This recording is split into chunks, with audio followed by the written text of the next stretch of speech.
নীরা দেখতে পায় তুর্য ফ্লোরে নিস্তেজ হয়ে পড়ে আছে।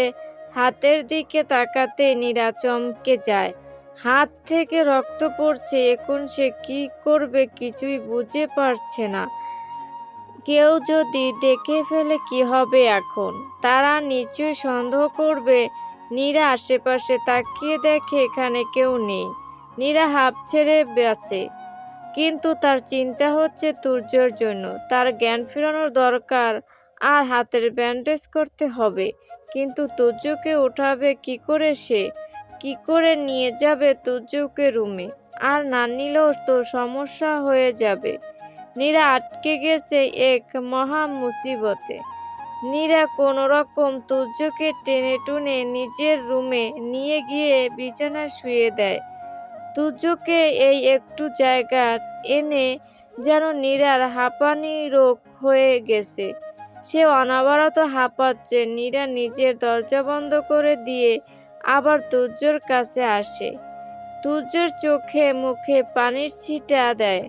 কয়েকবার এমন করার পর তুর্য পিটপিট করে চোখ খুলে তাকায়। সামনে নীরাকে দেখে একটানে নিজের বুকের সাথে মিশিয়ে নেয়। এত শক্ত করে চেপে ধরেছে যেন মনে হচ্ছে নীরাকে তুর্য নিজের বুকের ভেতর লুকিয়ে ফেলবে। নীরা কিছু বলতেও পারছে না। তার দম যেন আটকে আসছে। নিঃশ্বাস নিতে পারছে না, এত জোরে ধরেছে। নীরা নড়েচড়ে উঠতেই তুর্য আরো ব্যাকুল হয়ে জড়িয়ে ধরে, যেন ছেড়ে দিলেই নীরাকে কেউ নিয়ে যাবে। নীরা ভেবে পাচ্ছে না লোকটা কেন এত পাগলামি করছে। নীরা এবার রাগ দেখিয়ে বলে উঠে, নীরা, এই ছাড়ো আমায়। এভাবে ধরে রেখেছো কেন? এভাবে ধরে রেখে দম আটকে মেরে ফেলতে চাও নাকি? তুর্য হাতের বাঁধন কিছুটা আলগা করলো, কিন্তু নীরাকে ছাড়লো না। নীরা এবার প্রচন্ড বিরক্ত হয়। বিরক্ত নিয়ে বলে, নীরা, আপনার হাতের কি অবস্থা করেছেন দেখেছেন? আমাকে ছাড়ুন, হাতে ব্যান্ডেজ করতে হবে। তুর্য, না, আমি ছাড়বো না। আমার দরকার নেই হাতের ব্যান্ডেজ করা। আমার এখন শুধু তোকে দরকার। তুই আমার সাথে এভাবে মিশে থাক। আমার আর কিছু প্রয়োজন নেই। নীরা, দেখো তুর্য ভাইয়া, বাড়িতে মেহমানে ভরপুর। কেউ যদি এসে দেখে আমি দরজা বন্ধ করে বসে আছি তো নানা প্রশ্ন করবে। তাই এখন আমাকে ছাড়ুন আর আমি ব্যান্ডেজ করে দিচ্ছি। আপনি নিজের ঘরে যান। তুর্য নীরাকে বুকের সাথে চেপে ধরে জোরে একটা নিঃশ্বাস টেনে নেয় এবং বলে, তুর্য, জানিস মিষ্টি পাখি, এই নিঃশ্বাসটা নিতেই আমার তখন বড্ড কষ্ট হচ্ছিল। আমার ভুল হয়ে গেছে, আর এমন করব না। প্লিজ এবারের মতো মাফ করে দে। নীরা কোনো রকম নিজেকে ছাড়িয়ে তুর্যর হাতে ব্যান্ডেজ করে দেয় এবং তুর্যের দিকে তাকিয়ে বলে, নীরা, এবার যাও নিজের রুমে। কেউ দেখলে অন্য কিছু ভাববে। তুর্য আর কথা বাড়ায় না। নীরাকে নিজের কাছে এনে কপালে ভালোবাসার পরশ এঁকে দেয় এবং রুম থেকে বেরিয়ে যায়। নীরা ওইভাবেই দাঁড়িয়ে থাকে। সে কি করবে ভেবে পায় না। সে তো ছোট থেকেই তুর্যকে ভয় পেয়ে আসছে। তাই তুর্যর জন্য তার মনে কোনো দিন কোনো অনুভূতির জন্ম হয়নি। তাকে দেখলেই তো সে ভয়ে কাঁপাকাঁপি শুরু করে দেয়। কিন্তু তুর্যের এমন পাগলামো তাকে খুব ভাবাচ্ছে। কি হবে এই পাগলামোর শেষ পরিণতি? নীরা কি কখনো ভালোবাসতে পারবে তুর্যকে? হয়তো হ্যাঁ, আবার হয়তো না। দেখা নিয়তি কি লিখে রেখেছে। নীরার ভাবনার মাঝেই শ্রাবন্তী এক প্রকার হন্তদন্ত হয়ে নীরার রুমে ঢুকে এবং নীরাকে দেখে বলে উঠে, শ্রাবন্তী, এই খচ্চর মহিলা, এই এতক্ষণ তুই রুমে ঘাপটি মেরেছিলি আর আমি সারা বাড়ি না হয় 3-4 বার চক্কর কেটেছি, আর এদিকে মহারানী মনের আনন্দে ভেবে যাচ্ছে শ্রাবন্তীর কথায় নীরা বুঝে যায় শ্রাবন্তী বেজায় ক্ষেপে আছে। নীরা বলে, নীরা, কিরে এমন ঝালমরিচ হয়ে হয়ে আসিস কেন? কি হয়েছে? এতে শ্রাবন্তী তেলে বেগুনে জ্বলে যায় আর রেগে বলতে থাকে শ্রাবন্তী, কি আমি ঝালমরিচ? তোর ভাইও বলল এই কথা, আর এখন তুইও বলছিস? তোদের বাড়িতে আসাই আমার ভুল হয়েছে। আমি চলে যাচ্ছি, আর এক মুহূর্ত থাকবো না এখানে। এই বলে শ্রাবন্তী অন্যদিকে মুখ ফুরিয়ে নেয়।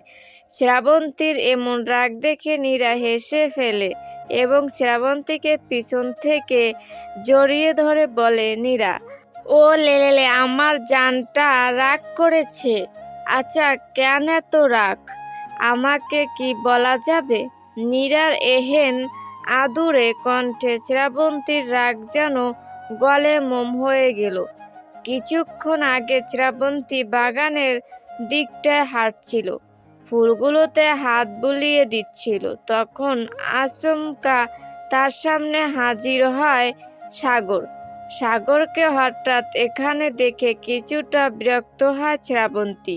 শ্রাবন্তী চলে যেতে নেয়, তখনই সাগর বলে উঠে, সাগর, হেই ঝালমরিচ, কোথায় যাস? সাগরের কথায় শ্রাবন্তী রেগে যায় এবং সাগরের দিকে তেড়ে গিয়ে বলে, শ্রাবন্তী, এই যে মিস্টার, আপনি কাকে ঝালমরিচ বলছেন? সাগর, এখানে আপনি ছাড়া তো আর কাউকে দেখতে পাচ্ছি না। তাহলে তো আপনাকেই বলছি।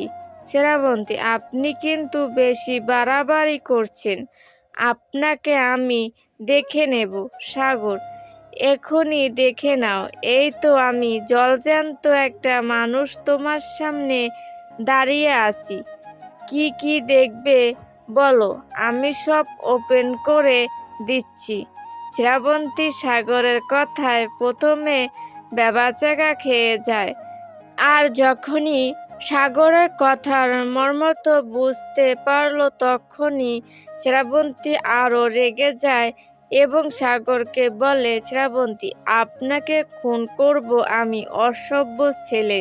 এই বলে রাগে সেখান থেকে হাঁটা ধরে সাগর পিছন থেকে উচ্চ আওয়াজে গাইতে থাকে, ঝালমরিচ চলছে একা পথে, সঙ্গী হতে দোষ কি তাতে? রাগ করো না ঝালমরিচ গো, রাগলে লাগে তোমায় ভূতের মতো। এই বলে জোরে জোরে হাসতে থাকে। আর শ্রাবন্তী গান শুনে রাগে ফুঁসতে ফুঁসতে নীরাকে খুঁজতে থাকে। সব শুনে নীরার পেট ফেটে হাসি পাচ্ছে, কিন্তু কিছুতেই সে হাসবে না। হাসলে শ্রাবন্তী তাকে বোম মেরে উড়িয়ে দেবে। কোনো রকম নিজের হাসিকে সামলে বলে নীরা, আচ্ছা চল, এখন তো রেডি হতে হবে। গায়ে হলুদের অনুষ্ঠান শুরু হয়ে যাবে। সবাই হলুদের শাড়ি পরেছে, ছেলেরা পাঞ্জাবি, পার্লার থেকে মেয়েরা এসেছে আয়েশাকে সাজাতে। নীরাকেও বলেছিল তাদের কাছ থেকে সাজতে, কিন্তু নীরা না করে দিয়েছে। এসব পছন্দ না। এসব মেকআপ দিয়ে নিজেকে সুন্দর করার প্রয়োজন নেই। আল্লাহ তাকে যতটুকু দিয়েছে তাতেই যথেষ্ট। এসব দিয়ে আল্লাহর দেওয়া সৌন্দর্যটাকে সে ঢাকতে চায় না। নীরা ফ্রেশ হয়ে একটা হলুদ লাল কম্বিনেশনের একটা শাড়ি সুন্দর করে পরে নেয়। নীরা তার মায়ের কাছ থেকেই শাড়ি পরা শিখেছে। শাড়িটা পরে নিয়ে একটা কোমর বন্ধনী লাগায়, হাতে হলুদ কাচের চুড়ি, ঠোঁটে হালকা গোলাপি লিপস্টিক লাগিয়ে নেয়, চোখে মোটা করে কাজল এঁকে নেয়, কানে ছোট ছোট দুল, মাথার চুলগুলো ছেড়ে দিয়েছে, কানে গুজে নিয়েছে একটা কাঠগোলাপ। এই সাধারণ সাজেই তাকে অপসরার মতো লাগছে। শ্রাবন্তী হাঁ করে তাকিয়ে আছে নীরার দিকে। শ্রাবন্তী নীরাকে বলে উঠে, শ্রাবন্তী, নীরু, আমি কেন ছেলে হলাম না রে? আল্লাহ কি আমাকে ছেলে বানাতে পারতো না? ইস নীরু, আমি যদি ছেলে হতাম তাহলে এক্ষুনি তোকে নিয়ে পালিয়ে নিয়ে বাসর সেরে ফেলতাম। নীরা, বিয়ে ছাড়াই বাসর? ছি, তুই তো লুচ্চা।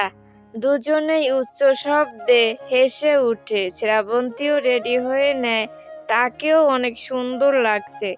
তারা নিচে নেমে আসে, আয়েশাকে স্টেজে নেওয়া হয়। আয়েশার সাথে নীরা আর শ্রাবন্তীও যায়। নীরাকে দেখে তুর্যর হাত অ্যাটাক হওয়ার মতো অবস্থা। সে বুকে হাত রেখে ধপ করে চেয়ারে বসে পড়ে। অপরদিকে সাগর তাকিয়ে আছে শ্রাবন্তীর দিকে। ইস, তার ঝালমরিচকে কতটা সুন্দর লাগছে। মন চাচ্ছে খেয়ে ফেলতে, কিন্তু না, একে খাওয়া যাবে না। এতটা ঝাল মরিচ পরে ঝালে বেহাল অবস্থা হবে। এসব আবিজাবি চিন্তা ভাবনা করে নিজের মাথায় নিজেই থাপ্পড় দেয়।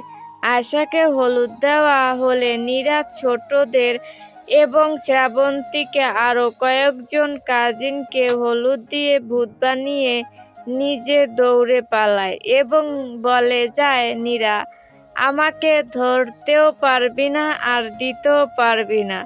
আর সবাই মিলে দৌড়াচ্ছে নীরাকে। নীরাও দৌড়ে সবার চোখের আড়াল হয়ে যায়। এদিকে সবাই নীরাকে খুঁজছে, কিন্তু কোথাও পাচ্ছে না। হঠাৎ দেখে তুর্য আসছে। তুর্যকে শ্রাবন্তী বলে উঠে, শ্রাবন্তী ভাইয়া, নীরাকে দেখেছেন? তুর্য, না তো, আমিও তো ওকে খুঁজছি। কেন, কি হয়েছে? সবাই এভাবে মুখ ফুলিয়ে বসে আছো কেন? লীলা, আসলে ভাইয়া, আপু আমাদের সবাইকে হলুদ দিয়ে ভূত বানিয়ে দিয়েছে, তাই আপুকে হলুদ দেওয়ার জন্য খুঁজছি, কিন্তু পাচ্ছি না। কোথায় ঘাপটি মেরে বসে আছে। তুর্য মুচকি হাসে, বলে উঠে, তুর্য, আচ্ছা, তোদের হয়ে আমি কাজটা করে দেই। সবাই খুশিতে লাফিয়ে উঠে। সবাই একসাথে হে বলে উঠে। তুর্য, তোরা বাহিরে গিয়ে অপেক্ষা কর, আমি আসছি। তোদেরকে নিয়ে গেলে টের পেয়ে যাবে। সবাই আচ্ছা বলে চলে যায়। নীরা চুপি চুপি নিজের রুমের দিকে যাচ্ছিল। হঠাৎ কেউ একজন হ্যাঁচকা টানে তাকে দেয়ালের সাথে মিশিয়ে ধরে। সে আর কেউ না, তুর্য। নীরাকে এভাবে দেয়ালের সাথে চেপে ধরেছে। নীরা ভয়ে ভয়ে বলে উঠে, নীরা ভাইয়া, আমাকে এখানে এভাবে ধরে আনছেন কেন? আমি তো কিছু করিনি। এবার তাহলে? তুর্য নীরার এমন ভয় পাওয়া মুখটা দেখে হেসে ফেলে এবং বলে, তুর্য, তুই আমাকে এত ভয় পাচ্ছিস কেন? আমি কি তোকে খেয়ে ফেলবো নাকি রে? নীরা মুখ ফুটে না বলতে পারলেও মনে মনে ঠিকই বলছে। নীরা, খেয়েও ফেলতে পারিস রাক্ষস বেটা, তোর উপর কোনো ভরসা নেই। হনুমান লাল বান্দর একটা হুট। নীরার ভাবনার মাঝে তুর্যের মুখটা ধীরে ধীরে এগিয়ে আনে নীরার দিকে। নীরা ভয়ে চোখ দুটি খিচকে বন্ধ করে নেয়। দুজন দুজনের খুব কাছাকাছি। নীরার ঠোঁট দুটি তিতির করে কাঁপছে। তুর্য আর নিজেকে আটকাতে পারল না। নিজের অদল জুল মিলিয়ে দিল নীরার অদল জুলে। নীরা নিজেকে ছাড়াতে অনেক চেষ্টা করেছে, কিন্তু পারছে না। নীরা দুহাত দিয়ে ঠেলছে তুর্যকে। তুর্য নীরা দুই হাত নিজের হাতের মাঝে বন্দি করে নেয়। এবার নীরা নড়তেও পারছে না। নীরা আর না পেরে কান্না করে দেয়। নীরা চোখের পানির অস্তিত্ব টের পেতেই তুর্য নীরাকে ছেড়ে দিয়ে নীরার গালে হাত রাখে। নীরা ছাড়া পেয়ে জোরে জোরে শ্বাস নিচ্ছে, আর তুর্য বাঁকা হেসে নীরার দিকে তাকিয়ে আছে। নীরা রেগে কিছু বলতে যাবে, তখনই ছোটরা আর সাথে শ্রাবন্তী হাজির হয় সেখানে। তারা শ্রাবন্তীর গায়ে হলুদ দেখে ইয়াহু বলে চিল্লিয়ে উঠে, আর সবাই বলে উঠে, তোমাকে হলুদ মাখানোর চ্যালেঞ্জে জিতে গেলাম আমরা। এই বলে সবাই হাসতে থাকে। নীরা তো বেকুব বনে যায়। কি বলছে কি এরা? নিজের গালে হাত দিয়ে সামনে এনে দেখে সত্যি সত্যি হলুদ। নীরা এক পলক তুর্যের দিকে তাকায়, দেখে তুর্যর ঠোঁটে দুষ্টু হাসির রেখা ফুটে আছে। তার আর বোঝার বাকি রইল না এই কাজটা কে করেছে।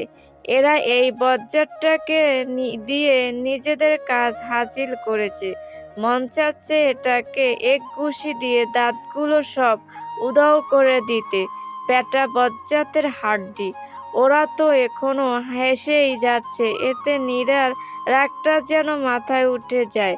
নীরা সব কয়টাকে ধমক দিয়ে বলে উঠে, নীরা, এই তোদের দাঁত কেলানো বন্ধ করবি, নয়তো হাতুড়ের বাড়িতে তোদের দাঁতগুলো ফেলে দিব একদম। তখন হাসিস বেয়াদবের দল। নীরার এমন কথায় সবাই চুপ হয়ে যায়। নীরা রাগে হনহন করে সেখান থেকে চলে যায়। নীরা চলে যেতে তুর্যসহ সবাই অষ্টহাসিতে ফেটে পড়ে। রাতে মেহেন্দি অনুষ্ঠান। ছাদে সব আয়োজন করা হয়েছে। ছাদটাকে ভীষণ সুন্দর করে সাজানো হয়েছে। চারদিকে রঙিন বাতি জ্বলছে। কেউ গল্প করছে, কেউ বা গান ছেড়ে নাচছে, আবার কেউ মেহেন্দি দিচ্ছে। একটা রমরমা পরিবেশ। নীরা আয়েশার হাতে মেহেন্দি দিয়ে দিচ্ছে। পার্লার থেকে কাউকে আনেনি মেহেন্দি দেওয়ার জন্য, কারণ নীরাই পারে অনেক সুন্দর করে মেহেন্দি দিতে। তাই আয়েশা না করে দিয়েছে পার্লার থেকে কাউকে আনতে। অন্যদিকে শ্রাবন্তীও অন্যদের হাতে মেহেন্দি দিয়ে দিচ্ছে। সাগর শ্রাবন্তীর কাছে এসে বলে, সাগর, হেই ঝালমরিচ, তুমি মেহেন্দিও দিতে পারো? বাহ, খুব ভালো তো। শ্রাবন্তী কিছু বলে না, চুপচাপ মেহেন্দি দিয়ে দিচ্ছে। কিন্তু সাগরের যে শ্রাবন্তীকে খোঁচাতে ব্যস্ত, শেষে আর না পেরে শ্রাবন্তীর রাগী চোখে তাকায় সাগরের দিকে, যেন এই চোখ দিয়ে সাগরকে জ্বালিয়ে দিবে। সাগর বুঝে যায় আজ একটু বেশি রেগে গেছে, তাই আর কিছু না বলে হেসে সেখান থেকে চলে যায়। সবাইকে মেহেন্দি দিতে দিতে রাত 1টা বেজে যায়। নীরার হাতের অবস্থা একেবারে শেষ। ব্যথা করছে খুব। এখন আর নিজের হাতে মেহেন্দি দিতে ইচ্ছে করছে না। মাথাটাও খুব ধরছে, ঘুম পাচ্ছে। তাই আর কিছু না ভেবে কোনো রকম ফ্রেশ হয়ে বিছানায় শুয়ে পড়ে। সাথে সাথে চোখে ধরা দেয় হাজারো ঘুম। নীরা ঘুমিয়ে যায়। নীরা ঘুমিয়ে যেতেই কেউ একজন রুমে প্রবেশ করে। ডিম লাইটের আলোয় নীরাকে দেখা যাচ্ছে সে ঘুমে বিভোর। এদিকে যে কেউ তার রুমে এসেছে তার কোনো খবরই নেই। আর যে রুমে এসেছে সে তো স্ত্রীর দৃষ্টিতে তার প্রেয়সীকে দেখতে ব্যস্ত, যেন হাজার বছরের তৃষ্ণা মিটাচ্ছে সামনে থাকা রমণীকে দেখে। যতই দেখে ততই যেন দেখার তৃষ্ণা বাড়ে। তার প্রেয়সীকে দেখার তৃষ্ণা হয়তো এই জন্মে কাটবে না, সে কাটাতেও চায় না। সে তার প্রেয়সীকে মগ্ন থাকতে চায়। তার পৃথিবী জুড়ে শুধু তার প্রেয়সীর বিচরণ থাকবে। সেখানে অন্য কেউ আসা চিরদিনের জন্য নিষেধ করে রেখেছে। সে ধীরে ধীরে এগিয়ে যায় বিছানার দিকে। নীরার মাথায় হাত বুলিয়ে দেয়। মুখের কাছে এসে পরে থাকা চুলগুলো সযত্নে কানের পিঠে গুজে দেয়। নীরার হাতটা নিজের হাতের মাঝে নেয়। কিছুক্ষণ পর কপালে ঠোঁট ছুঁয়ে বিড়বিড় করে বলে, একটা কথাই জানে আমার মন, বলেই মুচকি হেসে রুম থেকে প্রস্থান করে। তোমাকে না পেলে হবে আমার মরণ। সকালে সবাই হই হুল্লোড়ে ঘুম ভেঙে যায় নীরার। চোখ কচকে বিছানা থেকে উঠে বসে। হঠাৎ তার হাতের দিকে নজর যায়। নীরা চমকে উঠে। গল্পটি ভালো লাগলে অবশ্যই লাইক ও সাবস্ক্রাইব করে পাশে থাকবেন।